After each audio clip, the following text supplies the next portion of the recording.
Jays fans, and welcome to another edition of Jays Latest. I am your host, Craig Borden, and we're going to talk all things Toronto Blue Jays baseball and the trade deadline, and along with some actual milestone fun. So let's just dive right into that one because as Vlad Jr. stepped into the plate yesterday, he, in his one at bat, got his 1,000th hit of his major league career.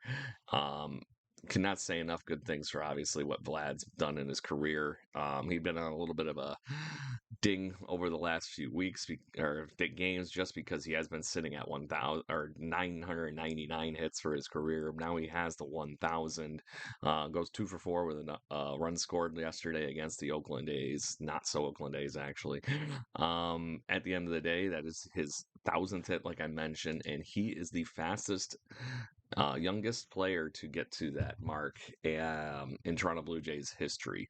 So if you look at the score sheet, he beats out Lloyd Mosby and Tony Fernandez by a little over a year. The two of them doing it at the age 27, almost 28.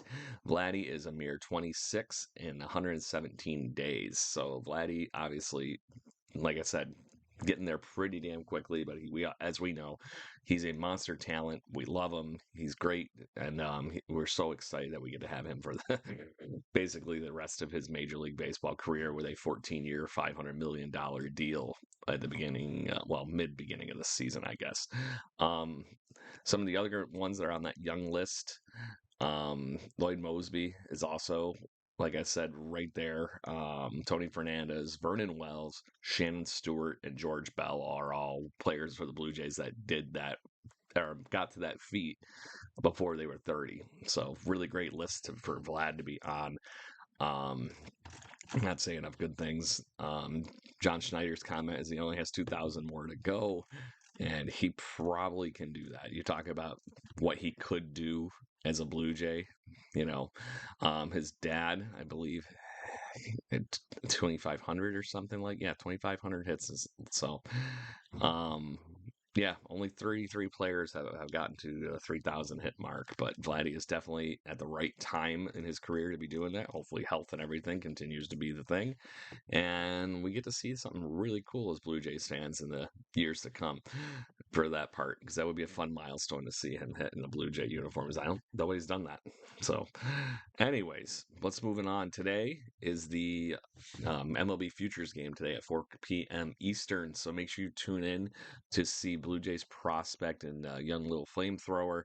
Number 457th on the MLB Top 100 prospect, Trey Yesevich, last year's first round over pick for the Blue Jays. His cutter and his fastball are great. Tons of movement. Make sure you check him out. It's a first chance for him. You really see him on a good stage like the MLB Futures game. So part of the All-Star game festivities start this afternoon, and enjoy it. So let's move on. We want to talk some trade stuff. And last night, the question would be did we just see the audition for Luis Severino against the Toronto Blue Jays yesterday?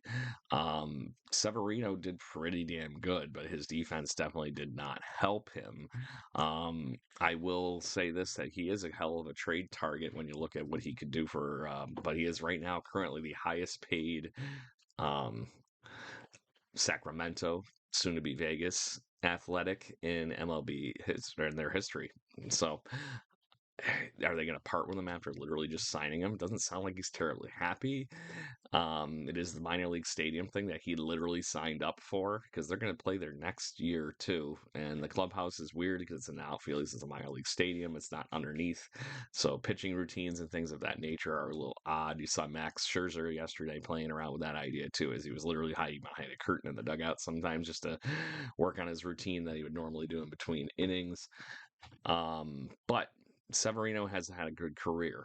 This year, things are a little rough outside of the stuff we saw yesterday, but you could definitely see that Severino seemed to ramp it up a little bit yesterday against the Toronto Blue Jays. But so far this season, he is through 113 innings.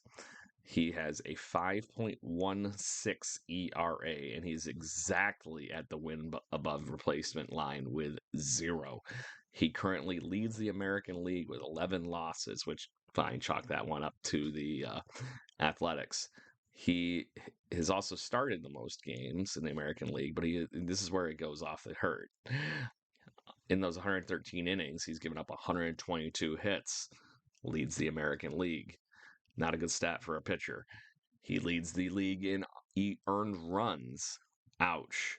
He also leads the league in hit by pitches and batters faced, which is fine, whoop-de-doo. But holy shnikes, when he is good, you saw it in the first few innings against the Blue Jays yesterday where he was just cruising. So there's some fun there in his stuff. Do I want to pay him for the next 2 seasons? Last resort, maybe. I don't really think he will. I just don't like him. I don't want him on this Blue Jays team. I don't think he's the best fit. And if we're going to be going out in the trade market, he is 100% a billion times over right now a buy low candidate, um, which could have a very high peak side. We saw that plenty when he was with the Yankees. I just hope we're not setting the bar too low going for him, and that would be the catch on why I think he should be shopping elsewhere rather than worrying about Luis Severino joining this Toronto Blue Jays team. But to that point, if he joins, hopefully he ramps it up and we see what we did the first few innings of this game yesterday and really gets back on pace because he can be very, very good. But does Sacramento want to trade him? I guess we'll find out.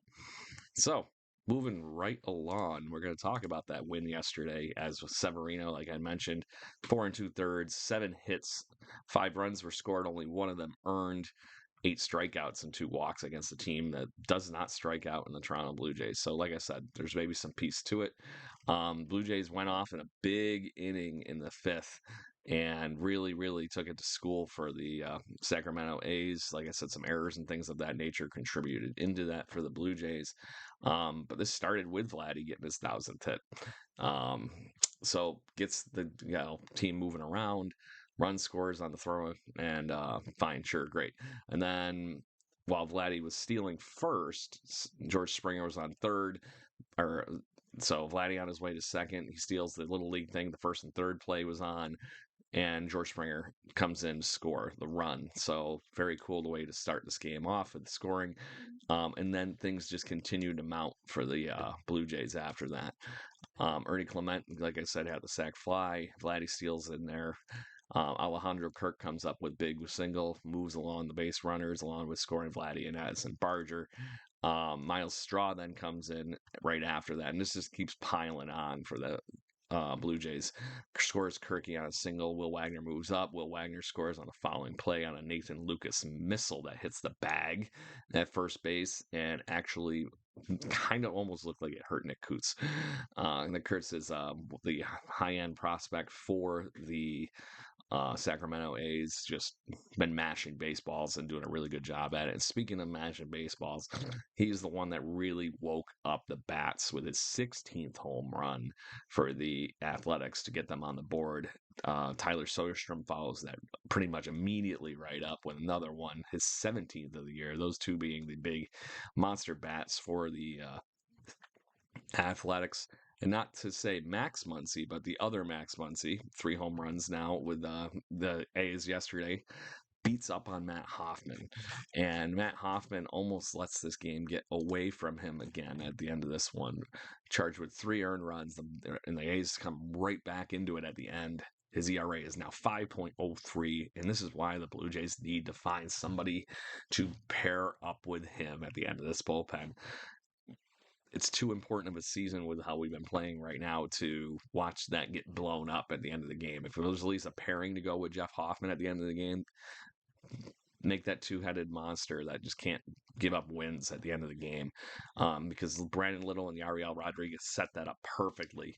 And then in the ninth, like I said, 3 hits, a home run, 3 earned runs, a walk, and 2 strikeouts from Jeff Hoffman to finally put a nail in the coffin on this one. But it was not a good time in the 6th inning watching the A's come back on this one.